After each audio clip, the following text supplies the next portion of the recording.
Hello friends, मैं हूं अमन राजपूत। और जैसा कि दोस्तों हम लोग क्या कर रहे थे, चैप्टर नंबर 3 साइंस में बात कर रहे थे धातु एवं अधातु की।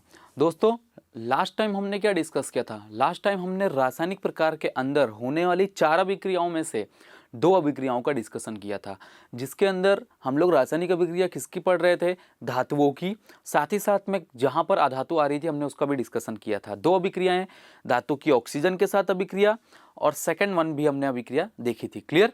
तो अब थोड़ा सा आगे पानी के साथ भी अभिक्रिया देखी, ऑक्सीजन के साथ भी देखी। थोड़ा सा अब उससे आगे की तरफ बढ़ते हैं और हमारे न्यू टॉपिक पर आते हैं, अभिक्रिया नंबर 3 और 4, जो कि मोस्ट आईएमपी है। और साथ ही साथ में उसका यूज क्या है?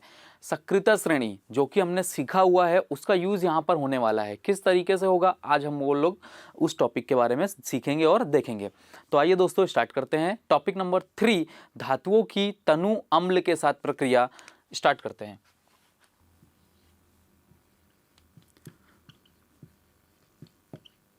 दोस्तों तो धातुओं की तीसरी प्रक्रिया है तनु अम्ल के साथ। किसके साथ थी दोस्तों? तनु अम्ल, यानी कि अम्ल को ही हम लोग क्या कहते हैं? एसिड कहते हैं। क्या कहते हैं दोस्तों? एसिड। और तनु के लिए क्या लिखा जाता है? मंद भी यूज किया जाता है। अब हम लोग बात करें कि धातुओं की प्रक्रिया किसके साथ होने वाली है? तनु अम्ल के साथ, यानी कि मंद एसिड के साथ। तो अभिक्रिया होने पर क्या होता है? अभिक्रिया होने पर जब भी हम लोग धातुओं की प्रक्रिया एसिड के साथ करेंगे तो अभिक्रिया करने पर हमें क्या मिलेगा? हमें लवण प्राप्त होंगे और हाइड्रोजन गैस भी प्राप्त होगी। किस तरीके से दोस्तों? यहाँ पर देखिए, मान लो मेरे पास एक धातु है, क्लियर, जिसकी प्रक्रिया मैं किसके साथ कर रहा हूँ? तनु अम्ल के साथ कर रहा हूँ। तनु अम्ल के साथ प्रक्रिया करने पर मुझे यहाँ पर क्या दोस्तों प्राप्त होगा? लवण प्लस H2 गैस। क्या है ये? H2 gas. H2 गैस यानी कि इसका नाम क्या है दोस्तों? Hydrogen gas. क्लियर?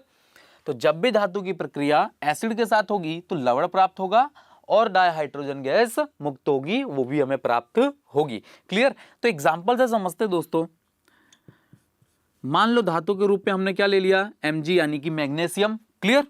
इसकी प्रक्रिया में तनु अम्ल यानी कि H2SO4 तनु, अब H2SO4 की बात की जाए, इसका नाम क्या है? Sulphuric acid. कौन सा एसिड है दोस्तों? ये सल्फ्यूरिक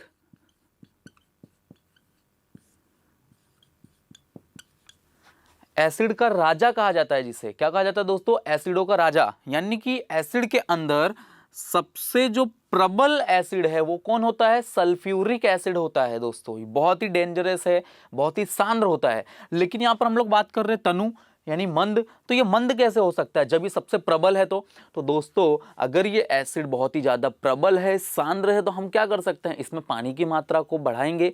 पानी की मात्रा को जितना ज्यादा बढ़ाएंगे वो एसिड उतना ही मंद होते जाएगा। तो यहां पर हमें H2SO4 सल्फ्यूरिक एसिड लेना है, परंतु कैसा लेना है दोस्तों? तनु यानी कि मंद लेना है। क्लियर? इसकी प्रक्रिया में मैग्नीशियम धातु है, उसके साथ करूंगा तो यहां पर मुझे क्या मिलेगा? लवण। लवण कैसे मिलेगा दोस्तों? और H2 गैस मुक्त होगी। तो यहां पर हमें ये दिख रहा है, ये H2, इसको निकाल देंगे साइड में, तो H2 गैस मुक्त हो गई। बचा क्या? Mg। Mg किसके साथ जाके जुड़ जाएगा? SO4। तो यहां पर क्या बन गया दोस्तों? MgSO4 प्लस H2 गैस क्या हो गई दोस्तों? मुक्त हो गई। ये H2 गैस क्या हो गई है? मुक्त हो गई है। Mg के साथ कौन जुड़ गया? SO4। तो MgSO4, इसका नाम क्या है दोस्तों? Mg को हम लोग क्या कहते हैं? मैग्नीशियम। क्या कहते हैं? मैग्नीशियम। और SO4 को हम लोग कौन क्या कहते हैं? सल्फेट। क्या कहते हैं दोस्तों? सल्फेट। तो इसका नाम क्या हो गया? मैग्नीशियम सल्फेट, जो कि एक क्या है? लवण है। तो हमें यहां पर क्या प्राप्त हुआ? जब भी हमने धातु की प्रक्रिया तनु एसिड के साथ की तो हमें लवण प्राप्त हुए और डायहाइड्रोजन गैस मुक्त होती है। तो ये अभिक्रिया किसकी है? धातुओं की तनु एसिड के साथ। तनु एसिड के साथ जब भी प्रक्रिया करेंगे लवण मिलेगा और डायहाइड्रोजन गैस मुक्त होगी। अब इसमें ध्यान रखने वाली बात क्या है कि अगर कुछ कुछ धातुएं ऐसी भी हैं जो तनु एसिड के साथ प्रक्रिया नहीं करती हैं। अब एक चीज उसके अंदर यह देखनी है कि तनु एसिड के साथ प्रक्रिया तो नहीं करती, परंतु वो एसिड कौन सा है? सिर्फ H2SO4 ही ले सकते हैं हम? नहीं, तो ऐसे बहुत सारे एसिड है जिन्हें हम लोग ले सकते हैं। क्या करना है? सिर्फ मंद कर देना है। क्लियर? अब देखना क्या है कि कौन सी धातुएं तनु एसिड के साथ अभिक्रिया नहीं करती हैं, क्योंकि वो हमें शॉर्ट क्वेश्चन में पूछा जाता है। तो यहां पर हम लोग बात करें दोस्तों, तो जो कॉपर है, कॉपर हमारी जो धातु है, यह किसके साथ? तनु HCl के साथ, किसके साथ दोस्तों, तनु HCl के साथ अभिक्रिया करती नहीं है। यानी कि तनु HCl का नाम क्या है दोस्तों, हाइड्रोक्लोरिक एसिड। ये कौन सा एसिड है दोस्तों, हाइड्रोक्लोरिक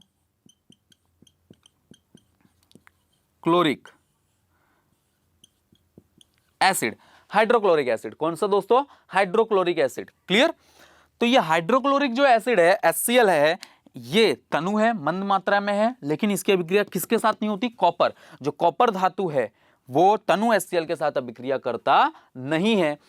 जब हमसे पूछा जाए कि ऐसा कौन सी धातु है जो तनु HCl के साथ अभिक्रिया करती नहीं है, तो हमें क्या लिखना है दोस्तों, कॉपर।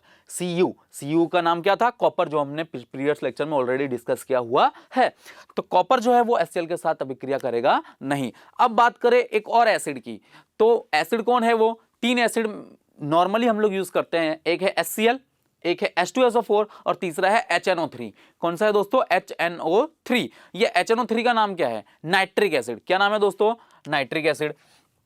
तो यहां पर हम लोग बात करते हैं नाइट्रिक एसिड की, तो HNO3 इसका नाम क्या है दोस्तों, HNO3 का हम लोग बात करें, इसका नाम है नाइट्रिक एसिड। कौन सा दोस्तों, नाइट्रिक एसिड। ये है नाइट्रिक एसिड। क्लियर। HNO3 ये क्या करता है कि धातुएं HNO3 के साथ अभिक्रिया जब भी करती हैं, कोई भी धातु जब HNO3 नाइट्रिक एसिड के साथ अभिक्रिया करेगी, तो अभिक्रिया करने पर क्या होता है दोस्तों, अभिक्रिया करने पर वो धातुएं नाइट्रिक एसिड के साथ अभिक्रिया तो करेंगी, परंतु H2 गैस को मुक्त करेंगी नहीं। यहां पर नॉर्मल क्या देखते हैं हम लोग कि धातु की प्रक्रिया एसिड के साथ होने पर H2 गैस जो है वो मुक्त होनी चाहिए, होती ही है। परंतु कोई भी जो धातु है वो यदि HNO3 के साथ अभिक्रिया करेगी, धातु की प्रक्रिया HNO3 जिसका नाम है नाइट्रिक एसिड, तो अभिक्रिया करने पर क्या ये जो H2 गैस है इसे मुक्त करेगी नहीं। क्लियर। तो जब भी कोई भी धातु HNO3 के साथ अभिक्रिया करती है तो H2 गैस को मुक्त नहीं करती। ऐसा क्यों होता है, पहला क्वेश्चन कि ऐसा क्यों है कि H2 गैस क्यों नहीं मुक्त हो सकती है, ऐसा तो क्या है। तो दोस्तों ये जो HNO3 है नाइट्रिक एसिड है, ये एसिड होने के साथ साथ प्रबल ऑक्सीडेशन करता भी है।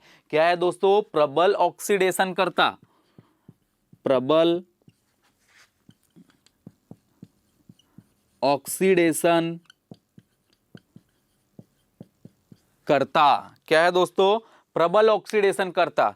यानी कि ये प्रबल ऑक्सीडेशन करता है। ऑक्सीडेशन करता यानी क्या होता है दोस्तों, जो अभिक्रिया के अंदर जो H2 गैस मुक्त होती है, कि जैसे कि H2 गैस मुक्त हुई दोस्तों। क्लियर।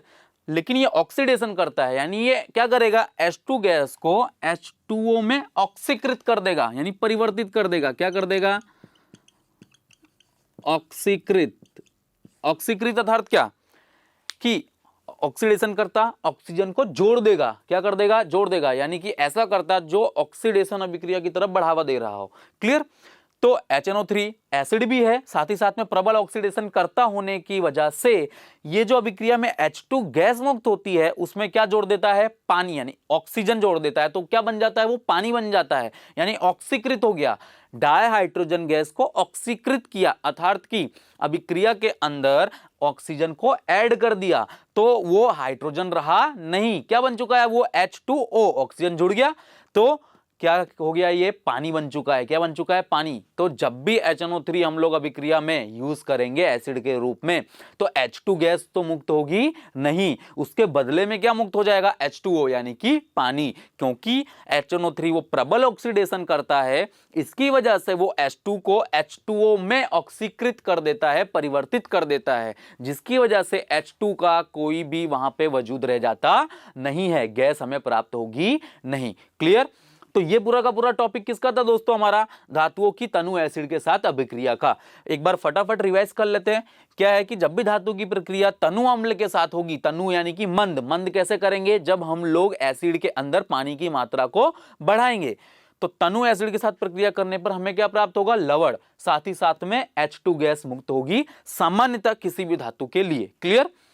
एक एग्जांपल हमने लिया हुआ है, Mg की प्रक्रिया H2SO4 के साथ किया, MgSO4 बन गया और H2 गैस मुक्त हो गई, सिंपल इज दैट। लेकिन जो ट्विस्ट है, जो हमारे एग्जाम में पूछा जाता है शॉर्ट क्वेश्चंस में, वो भी हमें याद रखना है इसी टॉपिक में, कि मान लो कॉपर एक ऐसी धातु है जो तनु HCl यानी हाइड्रोक्लोरिक एसिड के साथ अभिक्रिया करती नहीं है। साथ ही साथ में बहुत सारी जो धातुएं हैं, अधिकतर सारी धातुएं वो HNO3 नाइट्रिक एसिड के साथ अभिक्रिया करके H2 गैस मुक्त करती नहीं है। क्लियर? क्यों? क्योंकि HNO3 नाइट्रिक एसिड यानी एसिड होने के साथ साथ प्रबल ऑक्सीडेशन करता भी है, जो H2 गैस को H2O में ऑक्सीकृत, उसका ऑक्सीडेशन कर देता है। क्या कर देता है दोस्तों? सामने वाले का ऑक्सीडेशन, यानी H2 गैस को ऑक्सीजन उसमें ऐड कर देगा तो ऑक्सीडेशन हो गया प्रक्रिया, तो क्या बन गया? पानी, यानी उसका ऑक्सीकृत हो गया, उसमें परिवर्तन कर दिया, H2 गैस की जगह पानी प्राप्त हो गया। क्लियर? तो ये टॉपिक था अभिक्रिया नंबर 3, धातुओं की तनु अम्ल के साथ अभिक्रिया। अब हम लोग बात करते हैं लास्ट की धातुओं की विस्थापन अभिक्रिया। Clear friends? तो हम लोग यहां पर चौथी अभिक्रिया देखने जा रहे हैं, जो कि कौन सी है? धातुओं की कौन सी अभिक्रिया दोस्तों? विस्थापन अभिक्रिया। कौन सी? विस्थापन।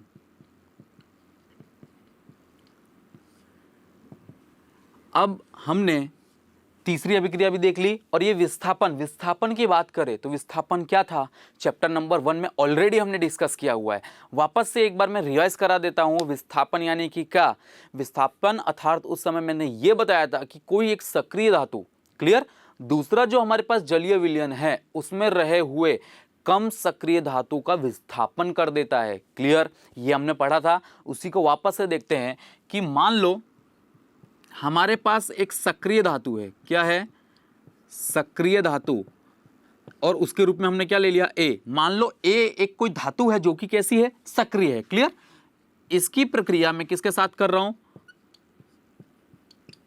कम सक्रिय धातु बी के लवण के विलयन के साथ। मान लो मेरे पास एक बी है जो कि कम सक्रिय धातु है, उसके लवण के विलयन के साथ। क्लियर? लवण कह लो या तो कोई भी कम सक्रिय धातु के लवण के विलयन के साथ हम लोग उसकी अभिक्रिया करेंगे, तो अभिक्रिया में हमें क्या प्राप्त होगा? क्लियर? वो हमें देखना है अभिक्रिया में क्या प्राप्त होगा। तो जो सक्रिय धातु है वो क्या करेगी? कम सक्रिय धातु का विस्थापन कर देगी। तो यहां पर हमें लवण तो प्राप्त होगा, लेकिन किसका? धातु ए के, धातु ए के लवण प्राप्त हो जाएंगे, और यहां पर हमें लास्ट में क्या मिलेगा? जो कम सक्रिय धातु है वो हमें लास्ट में मिलेगी, यानी कि कम सक्रिय धातु बी। क्लियर? समझ में आया दोस्तों? ये पूरी की पूरी रासायनिक अभिक्रिया होगी। यहां पर सक्रिय धातु ए है, जिसे ए हमने माना हुआ है। कम सक्रिय धातु का विलयन अथवा तो लवणीय विलयन है हमारे पास, जिसे हमने बी कहा हुआ है। ए क्या करेगा? बी को दूर कर देगा। तो यहां पर ये जो लवण के विलयन बना हुआ है किसका था? बी का। उसकी जगह किसका हो जाएगा? ए का। धातु ए के लवण के विलयन प्राप्त होंगे, और जो कम सक्रिय धातु थी वो एंड में अकेले प्राप्त हो जाएगी। क्लियर? एग्जाम्पल से समझते दोस्तों। एक मान लो यहां पर मेरे पास एक सक्रिय धातु है Zn। ठीक है? Zn छोड़ो दोस्तों, एक और ले लेते हैं कोई भी।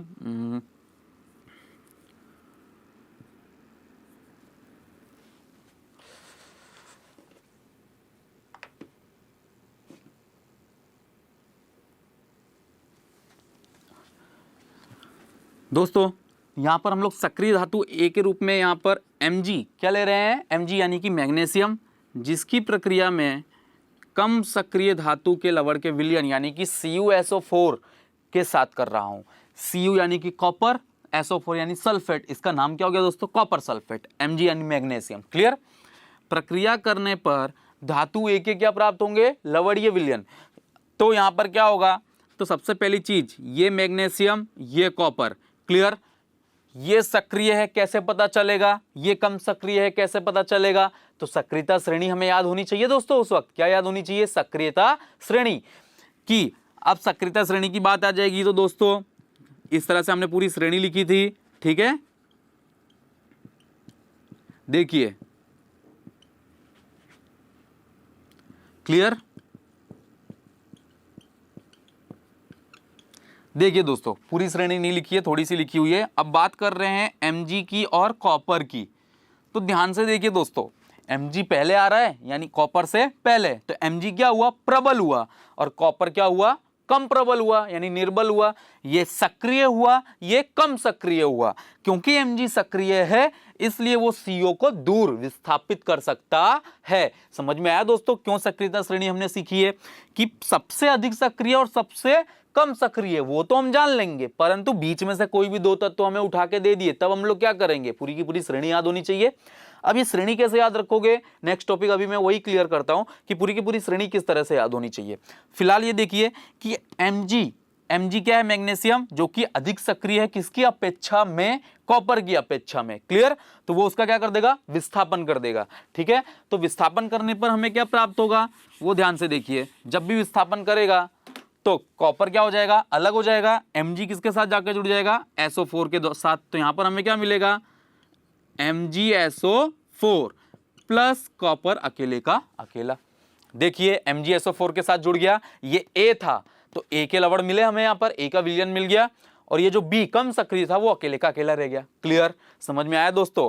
तो मैग्नीशियम की प्रक्रिया कॉपर सल्फेट के साथ करने पर हमें मैग्नीशियम सल्फेट का विलयन मिलता है और कॉपर धातु अकेले प्राप्त हो जाती है। क्लियर, तो यह अभिक्रिया कौन सी है, विस्थापन, जिसे ऑलरेडी हमने चैप्टर नंबर 1 में डिस्कस किया हुआ है दोस्तों। ये वापस से आया तो वापस से हमने समझ लिया। उस समय भी हमने ये डिस्कस किया था कि कौन सक्रिय है कौन कम सक्रिय, ये पता करना पड़ेगा, और वो कहां से पता कर सकते हैं हम लोग, सक्रियता श्रेणी पर से। क्लियर, अब इसी तरीके से इसके अंदर बहुत सारे क्वेश्चन एग्जाम में भी ट्विस्ट करके पूछे जाते हैं। हम 1 बाय 1 इसके लिए विस्थापन अभिक्रिया के लिए उस सारे क्वेश्चन को डिस्कशन कर लेते हैं। परंतु सबसे मेन क्या है कि सक्रियता श्रेणी की जो सीरीज है वो हमें याद रखने में क्या होती है, प्रॉब्लम हो जाती है कि कैसे लाइन टू लाइन याद रखें। तो उसके लिए शॉर्टकट ट्रिक है दोस्तों, जिसे मैं अभी डिस्कस करता हूं, और फिर उस पे से इस टॉपिक से रिलेटेड कौन से क्वेश्चन पूछे जाते हैं उसे भी डिस्कशन कर लेते हैं एक बार। क्लियर, तो सक्रियता श्रेणी याद किस तरीके से रखेंगे उसकी बात करते हैं दोस्तों। तो यहां पर हम लोग सक्रियता श्रेणी की बात कर रहे थे। देखिए यहां पर क्या लिखा हुआ है, शॉर्टकट ट्रिक की हम लोग बात करने जा रहे हैं। किसके लिए, एक ट्रिक है, और वो भी किस चीज के लिए है, सक्रियता श्रेणी। किससे रिलेटेड है दोस्तों, सक्रियता श्रेणी। क्लियर, सक्रियता श्रेणी से रिलेटेड ये शॉर्टकट ट्रिक है जिससे हम लोग पूरी की पूरी श्रेणी लाइन टू लाइन याद कर सकते हैं अगर हमें याद करने में प्रॉब्लम हो रही हो तो। क्लियर, क्या है दोस्तों शॉर्टकट ट्रिक, एक हिंदी का पहली के जैसा एक पहली वर्ड है, पूरी की पूरी लाइन है जिसे हम लोग इजीली याद कर सकते हैं, और वो हमें याद हो गया तो सारे के सारे तत्व भी इजीली याद हो जाएंगे। कैसे, देखिए वर्ड क्या है कि काशीनाथ का माली आलू जरा फीके पकाता है, यहां तक। क्लियर, काशीनाथ का जो माली है, एक काशीनाथ है, काशीनाथ का जो माली है वो क्या करता है, आलू जरा कैसे पकाता है, फीके पकाता है, यहां तक। क्लियर, काशीनाथ का माली आलू जरा फीके पकाता है। तो उसी समय जब ये कोई कहता है उस वक्त, तो माली क्या कहता है, कौन है आगे आओ, किसने कहा, मतलब कौन है ये बोलने वाला, आगे आओ। तो ये इतना वर्ड हमें, इतना का पूरा कन्वर्सेशन याद रखना है शॉर्टकट ट्रिक के रूप में। क्या कि कोई कहता है कि काशीनाथ का माली, जो काशीनाथ का माली है वो आलू जरा फीके पकाता है। क्लियर, तो ये बात सुनकर माली क्या कहता है कि कौन है आगे आओ, कौन है आगे की तरफ आओ। अब ये जो ट्रिक है, ये जो वर्ड है, इससे हम लोग हमारी सीरीज किस तरह से याद रख सकते हैं वो ध्यान से देखिए। पहला वर्ड काशी का देखिए का, क्लियर, तो के लिखा हुआ है हमने दोस्तों, क्या लिखा हुआ है के। नाथ का देखिए ना यानी Na, क्लियर, का यानी कि Ca, क्लियर। माली तो मां से देखिए Mg, क्लियर, मैग्नीशियम। आ से देखिए आलू यानी ला भी आ गया यानी Al, जरा यानी कि जा से Zn, फिर फा से क्या होता है दोस्तों, फेरस, ये जो आयरन है, फा यानी इस तरह से Fe भी याद रख सकते हो फा से, लेकिन फा को फेरस कहते हैं और फेरस का मतलब ही आयरन होता है। क्लियर, तो फी के Fe, फा से Fe हो गया, आयरन हो गया दोस्तों। लोहा हो गया यानी कि पकाता, पा से क्या होगा दोस्तों, पकाता है यानी कि यहां पर पीबी क्या है, लेड है। तो ये चीज हमें याद रखनी है, पीबी के लिए क्या पकाता है, तो पीबी है के लिए H, क्लियर। को तो Cu यानी कि क्या हो गया, कॉपर है। अब ये यहां पर पकाता है तो ये इसकी मतलब क्या है, ये है का मतलब पारा। यहां पर क्या है दोस्तों, कौन है आगे आओ, तो यहां पर है का मतलब क्या होता है, Hg मतलब क्या होता है, पारा, क्या होता है, पारा और मर्क्यूरी भी। क्लियर, तो ये याद रखना है। आगे आगे आओ यानी कि Ag, आ से क्या हो गया Ag, और आओ यानी कि Au यानी कि गोल्ड। क्लियर। अब यहां पर पूरी की पूरी चीज हम लोग वापस से देखते हैं। क्लियर कि काशीनाथ का माली आलू जरा फीके पकाता है, तो कौन है, आगे आओ। क्लियर। तो पूरी की पूरी सीरीज हमें यहां पर इजीली याद हो जाएगी। क्लियर, समझ में आया दोस्तों। पीबी यानी क्या है, यहां पर लेड है, क्या है, लेड। और ये है यानी यहां पर हमें क्या याद रखना है, ये पारा अथवा तो मर्क्यूरी। क्लियर, ठीक है दोस्तों। तो ये पूरी की पूरी सीरीज हो गई, याद रखने का तरीका हो गया। क्लियर। तो अब हम लोग यहां पर बात करें कि प्रबल कौन है, निर्बल कौन है, हमें सभी को पता है। यहां से सबसे अधिक सक्रिय तत्व पोटेशियम है, नीचे की तरफ जाएंगे तो सबसे कम सक्रिय गोल्ड यानी कि Au है। क्लियर। तो अब हम लोग बात करें, यहां पर एक और ट्रिक है हमारे पास, इसके अलावा भी एक ट्रिक है जिसे हम लोग आने वाले दिनों में डिस्कस करेंगे। क्लियर, नेक्स्ट लेक्चर में इसकी जरूरत पड़ेगी तब हम वहां पर भी इसे डिस्कशन करेंगे। फिलहाल ये देखिए कि अब जैसे मान लो मैं यहाँ पर तुम्हें कोई भी दो तत्व दे देता हूँ दोस्तों। मान लो यहाँ पर मैंने ले लिया है कैल्शियम और Ag। क्लियर। अब मैं तुमसे ये पूछ रहा हूँ दोस्तों कि इन दोनों में से अधिक सक्रिय कौन है। तो अब हमें पूरी की पूरी श्रेणी याद होगी, तो हम बता सकते हैं कि जो सी है हमारा कैल्शियम है वो अधिक सक्रिय है, किसकी अपेक्षा में, Ag यानी कि सिल्वर की अपेक्षा में। क्लियर। तो एग्जाम में क्वेश्चन किस तरीके से पूछा जाता है उसकी डिस्कशन करते हैं हम लोग। तो एग्जाम में एक रासायनिक अभिक्रिया दी गई होती है जिसे हमें कंप्लीट करना होता है संपूर्ण रूप से। जैसे कि बात करते हैं हम लोग Ag प्लस CuSO4। क्लियर। इस अभिक्रिया को क्या करिए, कंप्लीट कीजिए। ठीक है, संपूर्ण रूप से इसे बैलेंस करके लिखिए। तो दोस्तों लोग क्या करते हैं कि इसे विस्थापन अभिक्रिया समझेंगे और तुरंत Ag को किसके साथ जोड़ देंगे, SO4 के साथ, और क्या बना देंगे, AgSO4, और क्या मुक्त कर देंगे, कॉपर। जैसे ही ये करते हैं तुरंत क्या हो जाएगा, गलत। क्यों होगा गलत, विस्थापन क्यों नहीं हो सकता, क्योंकि Ag की बात करें तो Ag यहां पर है। क्लियर। और कॉपर की बात करूं दोस्तों तो कॉपर यहां पर है, तो दोनों में से सक्रिय कौन हुआ, कॉपर हुआ। अगर कॉपर सक्रिय है तो कम सक्रिय वाला उसका विस्थापन कैसे कर सकता है, नहीं कर सकता। इसलिए अभिक्रिया में कुछ भी प्राप्त होगा नहीं, कुछ भी नहीं बनाना है, क्या लिखना है, अभिक्रिया संभव नहीं है। तो हमें जाकर वहां पर हमारा मार्क्स हमें मिलेगा। अदरवाइज जिसने भी विस्थापन अभिक्रिया वहां पर कर दी पूरे के पूरे मार्क्स चले जाएंगे। तो ये ट्विस्ट होता है किसमें, धातुओं की विस्थापन अभिक्रिया में। किसमें दोस्तों, धातुओं की विस्थापन अभिक्रिया में। विस्थापन करना है परंतु कौन सक्रिय है कौन कम सक्रिय है उसे याद रखकर। क्लियर। अगर मैं यहां पर बात करता जैसे कि दोस्तों Mg की प्रक्रिया में करूंगा यहां पर किसी, जैसे कि अभी हमने यहां पर की थी दोस्तों CuSO4 के साथ। तो देखिए ध्यान से, Mg यहां पर है तो Mg कैसा हुआ, प्रबल हुआ। किसके कंपैरिजन में, कॉपर के कंपैरिजन में। तो अब प्रबल हो चुका है, तो प्रबल कौन है अब, Mg। तो प्रक्रिया के अंदर हमें क्या मिलेगा, MgSO4, और कॉपर अकेला रह जाएगा। अब अभिक्रिया के अंदर विस्थापन अभिक्रिया होगी, क्योंकि यहां पर जो हमने धातु ली हुई है वो अधिक सक्रिय है कॉपर की अपेक्षा में। क्लियर। तो अधिक सक्रिय धातु होगी, तत्व होगा, तो विस्थापन अभिक्रिया होगी, तो हमें उसके लवण प्राप्त होंगे। अगर कम सक्रिय धातु के साथ अभिक्रिया कर रहे हो तो कोई भी अभिक्रिया नहीं होगी, कोई भी लवण प्राप्त होगा नहीं। इसलिए पूरी की पूरी श्रेणी याद होनी चाहिए। क्लियर, समझ में आ गया दोस्तों। ठीक है, ये ट्रिक भी है और एक और ट्रिक है, ठीक है, जो भी इससे भी शॉर्टकट है, उसे हम लोग आगे वाले दिनों में डिस्कस करेंगे। क्लियर। तो फिलहाल यहां पर हमारा रासायनिक परिवर्तन, जो कि रासायनिक अभिक्रियाएं हैं, उसका टॉपिक खत्म होता है। 4 प्रकार की अभिक्रियाएं हमने देखी, धातुओं की ऑक्सीजन के साथ अभिक्रिया, धातुओं की पानी के साथ अभिक्रिया, धातुओं की तनु एसिड के साथ अभिक्रिया, और चौथी और लास्ट धातुओं का विस्थापन। क्लियर। जिसके अंदर साथ ही साथ में एक टॉपिक हमने और कवर किया, वो था सक्रियता श्रेणी। क्लियर। तो दोस्तों यहां पर हमें ये पूरा का पूरा रासायनिक टॉपिक खत्म हो रहा है, इसे अच्छे से रिवाइज करें, पढ़ें। क्लियर। मिलते हैं नेक्स्ट लेक्चर में।